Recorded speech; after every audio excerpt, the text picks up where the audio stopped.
महापर्व से जुड़ी ये कथा नहीं जानते होंगे आप। जानिए कौन है छठी माता। प्रकृति के इस महापर्व की आस्था इतनी है कि आज यह बिहार के गांव से निकलकर महानगरों तक दिखाई देती है। देश की सीमाओं से पूरे दुनिया के कई कोने अब ऐसे हैं जहां मिट्टी के चूल्हे पर कढ़ाई चढ़ी है, आम की लकड़ी जल रही है और देशी घी में ठेकुआ छनकर निकल आ रहा है। आस्था का यह लोक रंग इतना गहरा आखिर कैसे है?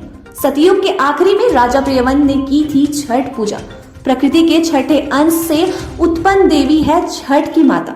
दीपावली बिताने के साथ ही इस वक्त बिहार में छठ महापर्व की धूम है।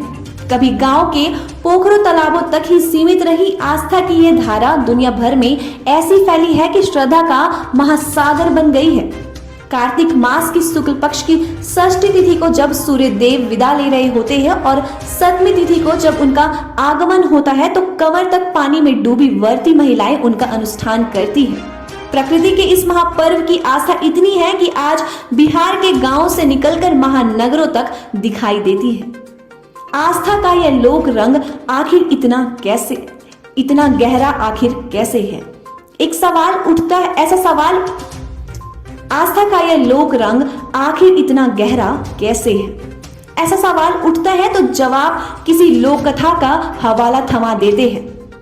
अब तक छठ को लेकर कई तरह की कथाएं सामने आई होंगी, लेकिन एक अनोखी कथा ऐसी है जिसे लोग भी अब धीरे धीरे अनजान हो रहे हैं।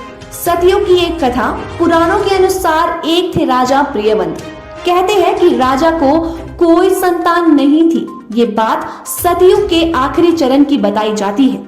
तब महर्षि कश्यप ने यज्ञ कराया और राजा प्रियवंत की पत्नी मालिनी को यज्ञ आहुति के लिए बनाई गई खीर दी। रानी ने खीर खाई और इसके प्रभाव से उन्हें एक पुत्र रतन की प्राप्ति हुई। पुत्र रतन की प्राप्ति तो हुई, लेकिन वह बच्चा मृत पैदा हुआ। प्रियवंत अपने मृत पुत्र के शरीर को लेकर शमशान गया और पुत्र वियोग में अपने ही प्राण त्यागने लगा। तभी भगवान की मानस कन्या देवसेना प्रकट हुई और उन्होंने प्रियवंत से कहा कि सृष्टि की मूल प्रवृत्ति के छठे अंश से उत्पन्न होने के कारण मैं षष्ठी कहलाती हूँ। हे राजन, तुम मेरा पूजन करो और दूसरों को भी प्रेरित करो।